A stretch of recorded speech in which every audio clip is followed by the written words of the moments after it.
Hello everyone, welcome back to our YouTube channel Priyanka's Mindsphere. तो पिछले video में मैंने आपको कैसे बीएड में आप एक अच्छे नीट एंड क्लीन असाइनमेंट्स बना सकते हैं जिससे आपकी मार्किंग अच्छी हो, आपके टीचर्स आपसे इंप्रेस हो जाए, मतलब उनको भी देखने में खुशी हो। तो मैंने कुछ टिप्स शेयर की थी, आई थिंक वो 7 टिप्स थी, लेकिन उन टिप्स को मैंने कैसे इम्प्लीमेंट किया है वो मैं आपको इस वीडियो में कुछ आंसर्स के साथ बताने वाली हूँ। तो ये मेरे असाइनमेंट्स है और ये है CC1 सब्जेक्ट जिसका नाम है अधिगम एवं शिक्षण। तो ये सबसे पहले आपको फ्रंट पेज बनाना है। तो फ्रंट पेज तो मैंने दिखा दिया है ना, ऊपर कॉलेज का नाम, फिर आपका क्लास, सेशन है ना, सब्जेक्ट्स के नाम, सबमिटेड बाय, सबमिटेड टू। अब बारी आती है, अब हम स्टार्ट करेंगे CC1 लिखना है ना, अधिगम एवं शिक्षण। तो सबसे पहले हम इंडेक्स बनाएंगे। इंडेक्स में आपको जो भी आपके कॉलेज से क्वेश्चंस दिए गए वो सारे क्वेश्चंस यहाँ पर लिखना है। यहाँ पर आप कंटेंट लिख सकते हो, टॉपिक लिख सकते हो, है ना, क्वेश्चन लिख सकते हो, और फिर पेज नंबर्स लिखना है कि आपने कौन सा आंसर कितने पेज में लिखा है। अब आपको मिनिमम 2 से 4 पेज में तो आंसर लिखना ही है, और फिर मैक्सिमम वो आपके क्वेश्चंस पर डिपेंड करता है, ठीक है। तो सबसे पहले पहला क्वेश्चन है, अधिगम को परिभाषित कीजिए, अधिगम को प्रभावित करने वाले कारकों की व्याख्या कीजिए। तो सबसे पहले आपको अधिगम की परिभाषा लिखना है। अधिगम वह प्रक्रिया है जिसके माध्यम से किसी व्यक्ति के व्यवहार, ज्ञान, कौशल, दृष्टिकोण या रुचियों में अनुभव या अभ्यास के फलस्वरूप स्थायी परिवर्तन आता है। यह एक सतत और विकासशील प्रक्रिया है। विभिन्न मनोवैज्ञानिकों ने अधिगम को और अधिक स्पष्ट करने हेतु निम्न परिभाषाएं दी है। क्रो एवं क्रो के अनुसार आदत और अभिवृत्तियों के अर्जन को ही अधिगम माना जाता है। वुडवर्थ के अनुसार नवीन ज्ञान व प्रतिक्रियाओं को अर्जित करने की प्रक्रिया को अधिगम कहते हैं। गेट्स एवं अन्यों के अनुसार अनुभव और प्रशिक्षण द्वारा व्यवहार में परिवर्तन करना अधिगम है। ये आंसर मैंने ठाकुर पब्लिकेशन की बुक से नोट डाउन किया है और थोड़ा सा मैंने खुद से भी इसमें मतलब इसको मॉडिफाई करके लिखा है, ठीक है। अधिगम को प्रभावित करने वाले कारक, अधिगम करता, और ये जो है ये पोर्शन हमको क्लास में समझाया था मैम ने, ठीक है। तो उस बेसिस पे मैंने ये पॉइंट्स लिखे हैं और इजी भी है ना। अधिगम करता विद्यार्थी से संबंधित कारक, शिक्षक या अध्यापक संबंधी कारक, विषय वस्तु से संबंधित कारक, अधिगम की प्रक्रिया से संबंधित कारक। तो सबसे पहले हेडिंग लिखेंगे अधिगम करता, जिसको कि विद्यार्थी कहते हैं, उससे संबंधित कारक। Factors related to the learner, ये वे आंतरिक कारक होते हैं जो अधिगम करता यानी विद्यार्थी की व्यक्तिगत विशेषताओं पर आधारित होते हैं। ये कारक अधिगम की गति, गुणवत्ता और स्थायित्व को प्रभावित करते हैं। मुख्य अधिगम करता संबंधी कारक निम्न है। पहला है प्रेरणा, मोटिवेशन, सीखने की इच्छा और लक्ष्य प्राप्ति की तीव्रता अधिगम को प्रभावित करती है। अधिक प्रेरित छात्र बेहतर सीखते हैं। सेकेंड है रुचि या इंटरेस्ट, जिस व्यक्ति में अधिगम करता की रुचि होती है, जिस विषय में, ठीक है। एक्चुअली मुझे भूख लगी है, आज मेरा उपवास है, इसलिए कुछ बोलने में मिस्टेक हो रही है, तो प्लीज़ अवॉइड कीजिएगा, ठीक है। मेरी खिचड़ी भी रेडी हो चुकी है, बट मैंने सोचा पहले ये मैं कंप्लीट कर लूँ, है ना, फिर खाऊंगी। जिस विषय में अधिगमकर्ता की रुचि होती है वह उसे अधिक ध्यान और लगन से सीखते हैं। थर्ड है बौद्धिक स्तर, इंटेलिजेंस लेवल, अधिगमकर्ता की समझने, विश्लेषण करने और समस्या समाधान की क्षमता अधिगम को प्रभावित करती है। फोर्थ है ध्यान और एकाग्रता, अटेंशन एंड कॉन्सेंट्रेशन, अधिक एकाग्रता वाला विद्यार्थी आसानी से और जल्दी सीख सकता है। फिफ्थ है शारीरिक और मानसिक स्वास्थ्य, फिजिकल एंड मेंटल हेल्थ, स्वस्थ शरीर और मानसिक संतुलन सीखने की प्रक्रिया को सहज बनाते हैं। जो विद्यार्थी का शरीर स्वस्थ होता है और मानसिक रूप से वो संतुलित रहता है, तो वो जो है वो सीखने की प्रक्रिया को सहज बनाता है। अब सेकेंड पॉइंट है शिक्षक या अध्यापक से संबंधित कारक, factors related to the teacher. Second है शिक्षक या अध्यापक से संबंधित कारक, factors related to the teacher. First है, इसके अंतर्गत फर्स्ट आता है विषय में दक्षता, सब्जेक्ट मास्टरी, शिक्षक का अपने विषय में गहन ज्ञान होना आवश्यक है। यदि शिक्षक को विषय की स्पष्ट जानकारी होगी तो वह विद्यार्थियों को सरल और सटीक ढंग से समझा सकेगा। सेकेंड है शिक्षण विधियां, टीचिंग मेथड्स, शिक्षक द्वारा प्रयोग की जाने वाली शिक्षण विधियां जैसे चर्चा, गतिविधि आधारित प्रश्नोत्तरी, समूह कार्य आदि अधिगम को रोचक और प्रभावी बनाते हैं। थर्ड पॉइंट है व्यक्तित्व, पर्सनालिटी, शिक्षक का आत्मविश्वासी, प्रेरणादायक, अनुशासित और सहयोगी व्यक्तित्व विद्यार्थियों को प्रभावित करता है। ऐसा शिक्षक विद्यार्थियों का आदर्श बनता है। फोर्थ है प्रेरणा देने की क्षमता, एबिलिटी टू मोटिवेट, शिक्षक विद्यार्थियों में सीखने की प्रेरणा जागृत करता है। उसकी सराहना, समर्थन और सकारात्मक दृष्टिकोण छात्रों को सक्रिय बनाते हैं। फिफ्थ है संचार कौशल, कम्युनिकेशन स्किल्स। अब इसमें थोड़ा देख लो, देखो जो टीचर्स होते हैं वो खुद पॉजिटिव होंगे, है ना, तो एनर्जेटिक होंगे, है ना, अपने स्टूडेंट्स के लिए इंस्पिरेशन होंगे, वही अपने छात्रों को एक्टिव बना सकते हैं जो खुद होंगे, क्योंकि एक शिक्षक जो होता है वो अपने छात्रों के लिए एक आदर्श के रूप में होता है। इसलिए शिक्षक को खुद को ऐसे मतलब मेंटेन करके रखना है, पॉजिटिवली बिहेव करना है ना, हमेशा एनर्जेटिक रहना है ना, जो भी अपने घर की चीज़ें है वो घर पे वो करके स्टूडेंट्स के सामने उनके अकॉर्डिंग मतलब उस इन्वायरमेंट के अकॉर्डिंग बिहेव करना है। ठीक है। फिफ्थ आता है संचार कौशल, कम्युनिकेशन स्किल, स्पष्ट सरल और प्रभावशाली भाषा में बात करने। और हाँ, अगर आपका आधा आंसर पीछे है तो आप PTO लिख सकते हो, प्लीज टर्न आउट। बात करने की क्षमता अधिगम को आसान बनाती है, ठीक है। शिक्षक का बोलने का ढंग और हाव भाव भी महत्वपूर्ण होते हैं, है ना। 6 पॉइंट है नैतिकता और मूल्यों का पालन, एथिकल बिहेवियर। शिक्षक का ईमानदार, न्यायप्रिय और आदर्शवादी होना विद्यार्थियों को अच्छे संस्कार देता है और उनके व्यक्तित्व विकास में मदद करता है। 3rd पॉइंट है विषय वस्तु से संबंधित कारक, factors related to the content. इसके अंतर्गत 1st पॉइंट है विषय वस्तु की स्पष्टता, क्लैरिटी ऑफ कंटेंट। यदि विषय सरल, स्पष्ट और क्रमबद्ध रूप में प्रस्तुत हो तो विद्यार्थी उसे आसानी से समझ सकते हैं। उदाहरण, चित्र, चार्ट, मॉडल आदि विषय को स्पष्ट और आकर्षक बनाते हैं। 2nd है उम्र और स्तर के अनुसार अनुकूलता, suitability to age and level. भाषा की सरलता एवं अद्यतन जानकारी, ये 3rd पॉइंट है, ठीक है। Simplicity of language and updated information. अब इसका निष्कर्ष है अधिगम एक सतत और अनुभवजन्य प्रक्रिया है जो व्यक्ति के व्यवहार में स्थायी परिवर्तन लाती है। इसे प्रेरणा, रुचि, अनुभव, स्वास्थ्य, वातावरण और शिक्षण विधियां जैसे कारक प्रभावित करते हैं। उचित वातावरण अधिगम को सरल और प्रभावी बनाता है। क्वेश्चन नंबर 2 है जीन पियाजे के संज्ञानात्मक विकास के सोपानों की व्याख्या कीजिए। इसका आंसर है जीन पियाजे के संज्ञानात्मक विकास के सोपानों की व्याख्या। ये हमने बीएड सेमेस्टर फर्स्ट सेमेस्टर में भी देखा था, बीएड के फर्स्ट सेमेस्टर में, ठीक है। जीन पियाजे एक प्रसिद्ध स्विस मनोवैज्ञानिक थे जिन्होंने बच्चों के संज्ञानात्मक कॉग्निटिव विकास को समझाने के लिए 4 मुख्य सोपानों का सिद्धांत प्रस्तुत किया। उन्होंने कहा कि बच्चों की सोचने समझने की क्षमता समय के साथ और अनुभवों से विकसित होती है। उनके अनुसार संज्ञानात्मक विकास के 4 सोपान निम्न है। पहला है संवेदी पेशी अवस्था अथवा इंद्रिय जनित गामक अवस्था, इंग्लिश में कहते हैं सेंसरी मोटर स्टेज। आयु जन्म से 2 वर्ष तक, ये जो स्टेज है वो बालक के जन्म से लेकर 2 वर्ष तक चलती है। विशेषता है बच्चा अपनी इंद्रियों और गतिशीलता के माध्यम से दुनिया को समझता है। वस्तु स्थायित्व, ऑब्जेक्ट परमिनेंस की समझ विकसित होती है ये वाली स्टेज में, ठीक है। यानी जब कोई वस्तु दिखना बंद हो जाती है तब भी वह मौजूद है यह समझ आने लगती है। इस काल में बालक की बुद्धि की अभिव्यक्ति उसके कार्यों से होती है। 2nd है पूर्व संक्रियात्मक अवस्था, प्री ऑपरेशनल स्टेज। आयु 2 वर्ष से लेकर 7 वर्ष तक। विशेषता है बच्चा भाषा का प्रयोग करना सीखता है, सोच कल्पनाशील होती है परंतु तर्क की क्षमता सीमित रहती है। आत्मकेंद्रितता, ईगो सेंट्रिज्म, बच्चा अपने दृष्टिकोण से ही सोचता है, एक ही पलों पर ध्यान केंद्रित करता है। 3rd पॉइंट है मूर्त संक्रियात्मक अवस्था, कॉन्क्रीट ऑपरेशनल स्टेज। आयु 7 से 11 वर्ष तक। विशेषता है बच्चा अमूर्त सोच, एब्स्ट्रैक्ट थिंकिंग करने में सक्षम होता है। वैज्ञानिक तर्क और परिकल्पनाओं पर आधारित सोच विकसित होती है। समस्याओं को कई बार मूर्त दृष्टिकोण से समझने की क्षमता होती है। बच्चा तर्क और विचार करने में भले ही सक्षम होता है लेकिन केवल ठोस वस्तुओं और घटनाओं के संदर्भ में। बालक वर्गीकरण और क्रमबद्ध करना सीखता है। संरक्षण का नियम, कंजर्वेशन, मतलब संरक्षण, ये भी किसके अंतर्गत आता है? मूर्त संक्रियात्मक अवस्था यानी कि कॉन्क्रीट ऑपरेशनल स्टेज के अंतर्गत। तो इस अवस्था में संरक्षण की समझ विकसित होती है जैसे द्रव, संख्या, द्रव्यमान आदि। 4th पॉइंट है औपचारिक संक्रियात्मक अवस्था, फॉर्मल ऑपरेशनल स्टेज। आयु 11 वर्ष से ऊपर अथवा 12 वर्ष की आयु के पश्चात आरंभ होती है, प्रौढ़ावस्था तक चलती है।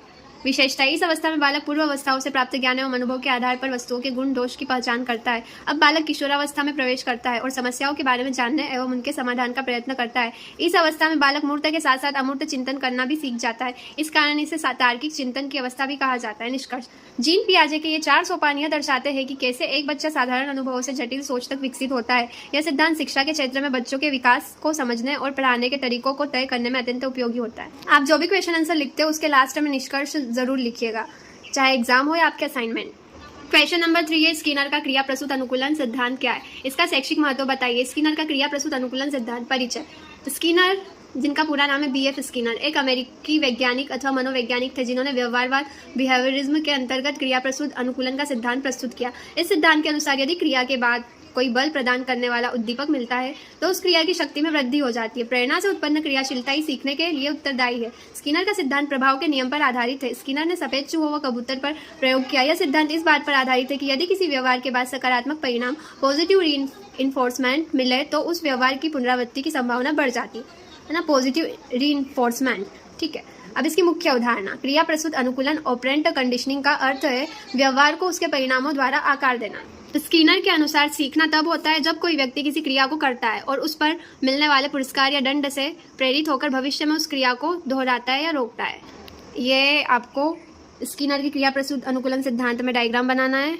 इन्होंने चूहे के ऊपर प्रयोग किया था और कबूतर के ऊपर, ठीक है। तो ये सिद्धांत क्या है, पढ़ते हैं।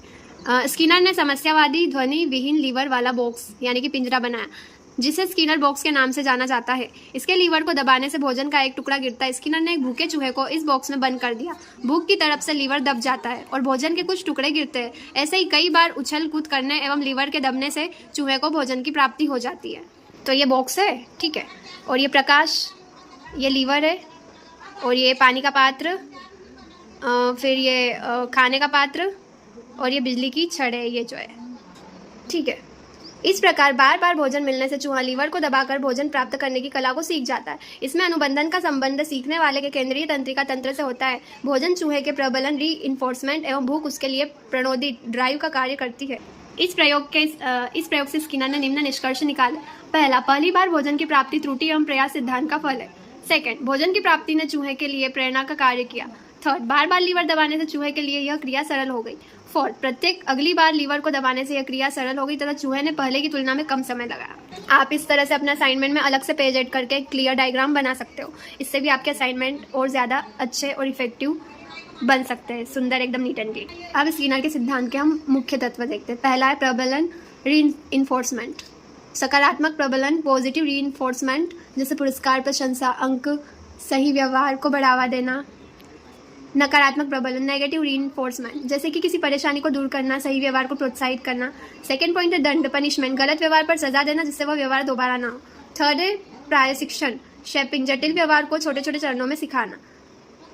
अब शैक्षिक महत्व, एजुकेशनल इंपॉर्टेंस, सकारात्मक व्यवहार को प्रोत्साहित करना, है ना। क्रिया प्रस्तुत सिद्धांत जो है स्किनर का, इसका फर्स्ट पॉइंट है शैक्षिक महत्व में सकारात्मक व्यवहार को प्रोत्साहित करना।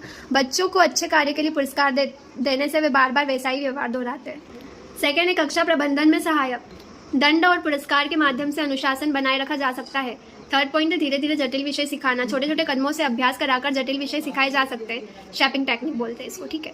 फोर्थ पॉइंट है प्रेरणा बढ़ाना, पुरस्कार और मान्यता से विद्यार्थियों की सीखने की इच्छा बढ़ती है। फिफ्थ पॉइंट है व्यक्तिगत आवश्यकताओं के अनुसार शिक्षण, प्रत्येक छात्र की प्रतिक्रिया के अनुसार शिक्षक उनकी मदद कर सकता है। अब निष्कर्ष, स्किनर का सिद्धांत यह दर्शाता है कि सीखना एक सक्रिय प्रक्रिया है और सही प्रेरणा मिलने पर विद्यार्थी अच्छा प्रदर्शन कर सकते हैं। शिक्षक इस सिद्धांत का उपयोग कर कक्षा में अनुशासन बनाए रख सकते हैं और शिक्षण को अधिक प्रभावी बना सकते हैं। क्वेश्चन नंबर 4 है अधिगमकर्ताओं में व्यक्तिगत भिन्नताओं के विभिन्न आयाम कौन कौन से? अधिगमकर्ताओं यानी कि लर्नर्स में व्यक्तिगत विभिन्नताओं के विभिन्न आयाम निम्न। विभिन्नता का अर्थ है प्रत्येक विद्यार्थी एक दूसरे से शारीरिक, मानसिक, सामाजिक, भावनात्मक और बौद्धिक रूप से अलग होता है। इन भिन्नताओं को हम विभिन्न आयामों, डायमेंशंस में बांट सकते हैं। फर्स्ट है बौद्धिक आयाम, इंटेलेक्चुअल डायमेंशन। सभी विद्यार्थियों की बुद्धि क्षमता अलग अलग होती है ना, ऐसा भी लिख सकते हैं, सभी विद्यार्थियों की बौद्धिक क्षमता अलग अलग होती है। कोई तेज, कोई औसत और कोई धीमी गति से सीखता है। सेकेंड है शारीरिक आयाम, फिजिकल डायमेंशन। ऊंचाई, वजन, दृष्टि, श्रवण क्षमता, स्वास्थ्य आदि में भिन्नता हो सकती है जो सीखने को प्रभावित करती है। थर्ड है सामाजिक आयाम, सोशल डायमेंशन। कुछ बच्चे बहिर्मुखी एक्सट्रोवर्ट होते हैं तो कुछ अंतर्मुखी इंट्रोवर्ट बच्चे होते हैं। परिवार, समाज और मित्रों का प्रभाव भी अलग अलग होता है। फोर्थ पॉइंट है भावनात्मक आयाम, इमोशनल डायमेंशन। सभी छात्रों की भावनात्मक स्थिति अलग होती है, कोई जल्दी तनाव में आ जाता है तो कोई आत्मविश्वासी होता है। फिफ्थ है नैतिक आयाम, मोरल डायमेंशन। विद्यार्थियों के नैतिक मूल्य, ईमानदारी, अनुशासन और आदर्शों में भी भिन्नताएं होती है। सिक्स्थ पॉइंट है भाषा संबंधी आयाम, लिंग्विस्टिक डायमेंशन। कुछ बच्चे भाषाओं में तेज होते हैं तो कुछ गणित या विज्ञान में। सेवंथ पॉइंट है अभिरुचि और रुचि का आयाम, इंटरेस्ट एंड एप्टीट्यूड डायमेंशन। सभी बालकों की रुचियां अलग होती है, जैसे कोई संगीत में रुचि रखता है तो कोई खेल में। एट्थ पॉइंट है सांस्कृतिक और पारिवारिक पृष्ठभूमि, कल्चरल एंड फैमिली बैकग्राउंड। संस्कृति, धर्म, आर्थिक स्थिति और माता पिता की शिक्षा भी सीखने पर प्रभाव डालती है। नाइन्थ पॉइंट है सीखने की शैली का आयाम, लर्निंग स्टाइल डायमेंशन। प्रत्येक विद्यार्थी की सीखने की एक अलग शैली होती है, कोई श्रवण ऑडिटरी तरीके से सीखता है तो कोई दृश्य विजुअल तरीके से, चित्र, वीडियो और कई स्पर्शात्मक काइनेस्थेटिक तरीके से करके सीखना पसंद करता है। एक अच्छा शिक्षक इन शैलियों को पहचान कर शिक्षण विधियों को अनुकूल बनाता है। 10th पॉइंट है प्रेरणा और लक्ष्य का आयाम, मोटिवेशन एंड गोल ओरिएंटेशन। कुछ विद्यार्थी स्वप्रेरित, सेल्फ मोटिवेटेड होते हैं जबकि कुछ को प्रेरणा की आवश्यकता होती है। निष्कर्ष, प्रत्येक विद्यार्थी अलग होता है और एक अच्छा शिक्षक वही है जो इन व्यक्तिगत विभिन्नताओं को समझकर अपने शिक्षण को उसी अनुसार ढालता है। एक प्रभावी शिक्षक वही होता है जो बालकों की विभिन्नताओं को समझे, स्वीकारे और शिक्षण प्रक्रिया को उसी अनुसार ढाले। यही समावेशी शिक्षा का मूल उद्देश्य है। क्वेश्चन नंबर 5 है बुद्धि को परिभाषित कीजिए। बुद्धि के सिद्धांतों के नाम लिखिए, गार्डनर के बहुबुद्धि सिद्धांत की व्याख्या कीजिए। सबसे पहले हेडिंग लिखेंगे बुद्धि की परिभाषा, और हाँ हेडिंग्स को 2 बार अंडरलाइन करना, मतलब डबल लाइंस के साथ। इससे आपके नोट्स में 4 चांद लग सकते हैं, ठीक है। तो बुद्धि एक व्यक्ति की वह मानसिक क्षमता है जिसके माध्यम से वह सीखता है, समझता है, तर्क करता है, समस्याओं का समाधान करता है और नए अनुभवों से अनुकूलन करता है। यह सोचने, समझने, निर्णय लेने और समस्या सुलझाने की क्षमता है। सरल शब्दों में बुद्धि वह शक्ति है जिससे व्यक्ति अनुभवों से सीखकर समझदारी से कार्य करता है। कुछ मनोवैज्ञानिकों ने बुद्धि को दूसरे ढंग से परिभाषित किया है। वुडवर्थ के अनुसार बुद्धि कार्य करने की एक विधि है। टर्मेन के अनुसार बुद्धि अमूर्त विचारों के बारे में सोचने की योग्यता है। थॉर्नडाइक के अनुसार गत अनुभवों से लाभ उठाने की योग्यता ही बुद्धि है। बुद्धि के प्रमुख सिद्धांतों के नाम। फर्स्ट है एक कारक सिद्धांत, यूनिटरी ऑफ मोनार्किक थ्योरी। सेकेंड है द्विकारक सिद्धांत, टू फैक्टर थ्योरी। थर्ड है बहुकारक सिद्धांत, मल्टी फैक्टर थ्योरी और एनार्किक थ्योरी। फोर्थ है समूह कारक या तत्व सिद्धांत, ग्रुप फैक्टर और एलिमेंट थ्योरी। वर्णन का सोपानिक या श्रेणीबद्ध सिद्धांत, वर्णन्स हायरार्किकल थ्योरी। सिक्स्थ है त्रिआयाम सिद्धांत, थ्री डायमेंशनल थ्योरी। गार्डनर का बहुव्रीहि सिद्धांत, गार्डनर्स मल्टीपल इंटेलिजेंस थ्योरी। परिचय। सन 1883 में हार्वर्ड गार्डनर ने यह सिद्धांत प्रस्तुत किया, जिसमें उन्होंने कहा कि बुद्धि एकल नहीं होती बल्कि व्यक्ति में कई प्रकार की बुद्धियां होती है। प्रत्येक व्यक्ति में ये बुद्धियां अलग अलग अनुपात में होती है। पहला है भाषाई बुद्धि, लिंग्विस्टिक इंटेलिजेंस, शब्दों को पढ़ने, लिखने, बोलने की क्षमता, जैसे लेखक, वक्ता, पत्रकार। सेकेंड है प्रेक्षण संबंधी बुद्धि, स्पेशियल इंटेलिजेंस। इस तरह की बुद्धि ज्यादातर शिल्पकार, आर्किटेक्ट्स में पाई जाती है। इसमें वे पर्यावरण के प्रति जागरूक रहते हैं। इस तरह की बुद्धि वाले व्यक्ति में पहेलियां एवं चित्रों को मानसिक रूप से परिवर्तित करने की क्षमता तथा प्रेक्षण कल्पना शक्ति की अधिकता पाई जाती है। तीसरा है संगीत संबंधी बुद्धि, म्यूजिकल इंटेलिजेंस। यह बुद्धि लय, रिदम एवं ध्वनि, साउंड के प्रति संवेदनशील होती है। इस तरह की बुद्धि जिन व्यक्तियों में पाई जाती है वे संगीत से प्रेम करते हैं तथा वे संगीत के साथ साथ पढ़ाई भी कर सकते हैं। इस तरह की बुद्धि संगीतकार व गीतकार में अधिक पाई जाती है। संगीत की समझ, लय और सुरों की पहचान, जैसे गायक, संगीतकार। चौथा है तार्किक गणितीय बुद्धि, लॉजिकल मैथमेटिकल इंटेलिजेंस। इस तरह की बुद्धि में तार्किक जोड़ घटाना, कैलकुलेशन, प्रत्यय को अच्छी तरह से समझना, अमूर्त चिंतन तथा किसी भी विषय को विभिन्न संबंधों के आधार पर देखना समाहित होता है। इस तरह के व्यक्ति पहेली को हल करने, प्रयोग करने, खोज करने तथा प्रश्न पूछने में आगे रहते हैं। गणित, तर्क, समस्या समाधान की योग्यता, जैसे वैज्ञानिक, इंजीनियर। फिफ्थ है शारीरिक गतिक बुद्धि, बॉडी काइनेस्थेटिक इंटेलिजेंस, शरीर के अंगों का संतुलन से प्रयोग करना, जैसे खिलाड़ी, नर्तक, सर्जन। इस तरह की बुद्धि में शारीरिक गतिविधियों पर नियंत्रण रखने की क्षमता तथा उपयोग करने की क्षमता निहित होती है। इस तरह की बुद्धि सर्जन, नर्तक तथा व्यायामकारों में अधिक होती है। इस तरह से व्यक्तियों को अपने शरीर की गति पर पर्याप्त नियंत्रण होता है। जिन व्यक्तियों में शारीरिक गतिक बुद्धि पाई जाती है उन व्यक्तियों का अपने शरीर की गति पर पर्याप्त नियंत्रण होता है। सिक्स्थ है व्यक्तिगत आत्मबुद्धि, पर्सनल सेल्फ इंटेलिजेंस, स्वयं की भावना, उद्देश्य और सोच को समझना, जैसे दार्शनिक, आत्मविश्लेषक। इस तरह की बुद्धि में अपनी रुचियों, लक्ष्यों, भावों एवं संवेगों में विभेद करने की क्षमता शामिल होती है। इस तरह के व्यक्तियों में बुद्धि प्रेरक, दृढ़ इच्छा शक्ति आदि शक्तियां रहती है।